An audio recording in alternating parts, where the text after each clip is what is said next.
Greetings from the cockpit of Thunderbird 3. I'm Captain Malachowski. I sure wish I could be there with you tonight, but as you can see, I'm a little bit busy getting ready for what's sure to be an outstanding 2006 air show season. Having the honor and the privilege of flying this red, white, and blue jet and representing 540,000 men and women of our Air Force is certainly the highlight of my career. And that dream was solidified 18 years ago when I joined the Civil Air Patrol. And as soon as I land, I'll be sure to let you know exactly how your organization helped me get where I am today. See you then.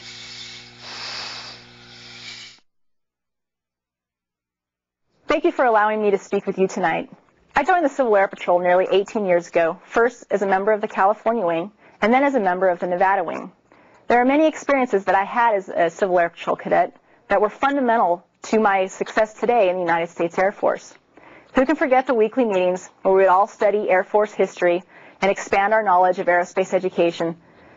Civil Air Patrol helped continue our passion for education and for learning, not just for aviation, but for learning in general. Certainly a characteristic that's important to any career path any of the cadets should choose, but also important to becoming an Air Force pilot. I also remember in-depth training and knowledge on Air Force traditional customs and courtesies, flag ceremonies, and the wear of the uniform.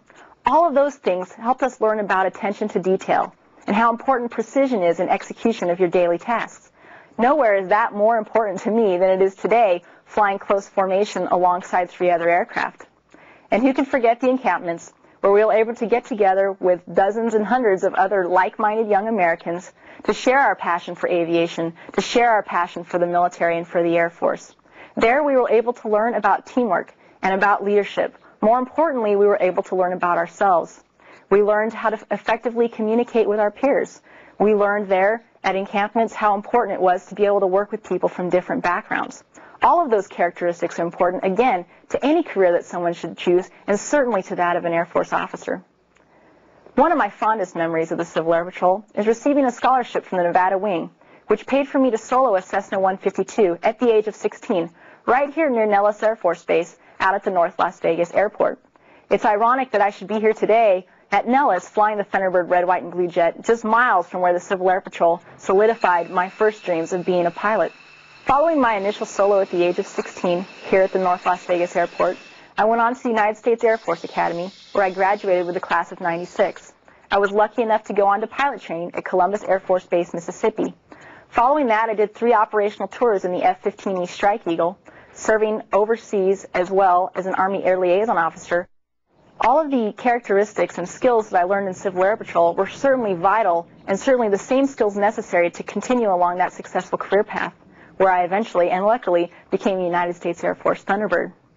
And while my age has changed, maybe technology in the Air Force has changed, aircraft has changed over time, and the mission has changed, that same warrior spirit and that same determination and skills and values instilled in me in Civil Air Patrol have continued across the Air Force generation after generation.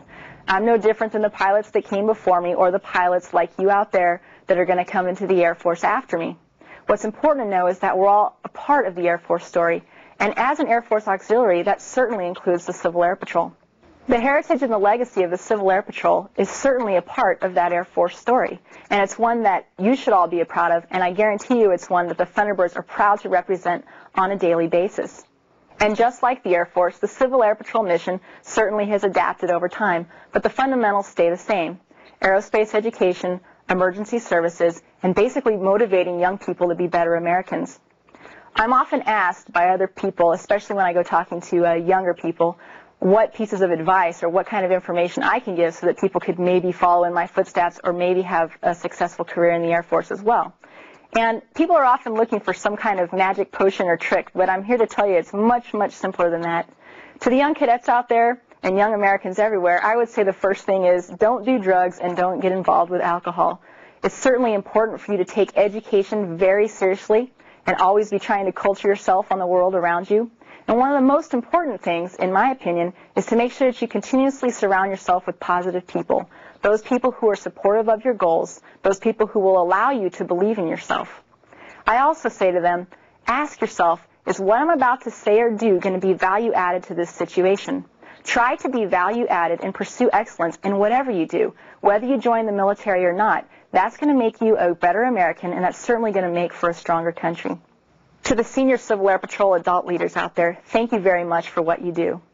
Your guidance and education of these young cadets is certainly vital to producing a strong nation, and hopefully we can garner some of those cadets here into the United States Air Force. What you do is an honorable and a noble thing. It gives kids in today's society focus, determination, and a goal. You give them something to look forward to. Breathe in. I could sit here and talk about dozens upon dozens of individual cadet experiences that I've had, but I think I could better serve that purpose by talking a little bit about one of my recent experiences. I just returned from Operation Iraqi Freedom a few months ago, where I was able to serve in combat along literally dozens of former Civil Air Patrol cadets. I flew alongside of them. We mission planned, we flew dozens upon dozens, if not hundreds, of combat sorties. Sometimes infrastructure patrol, sometimes close air support, oftentimes convoy escort or real-time targeting. I vividly remember one day where I was called into a troops in contact situation. Some of our Air Force brothers embedded with the Army on the ground were fighting face-to-face with Iraqi insurgents. They needed combat air power there to help them out. After a successful mission, we returned to base where I was able to talk via email chat with those enlisted Air Force brothers that were on the ground. Come to find out that 2 of them were actually former Civil Air Patrol cadets. So there's a real-world example of what your Civil Air Patrol is doing today. To the cadets, that is the caliber and the type of person and the type of good you are capable of doing. And to the adult Civil Air Patrol leadership, this is the type of person you are creating. It's something you should certainly be proud of. As Thunderbird 3, it is certainly my honor and my privilege to represent the 540,000 men and women wearing Air Force Blue, as well as the members of the Civil Air Patrol. Like I mentioned earlier, I joined your organization nearly 18 years ago, where I had the privilege of meeting your next guest speaker. She and I were cadets in the Civil Air Patrol, cadets at the Air Force Academy, and had the privilege of most recently serving alongside each other in combat in Operation Iraqi Freedom. It is my absolute privilege and honor to introduce to you an outstanding Air Force officer, a combat-proven aviator, a great friend of mine and my hero, Captain Kim Campbell.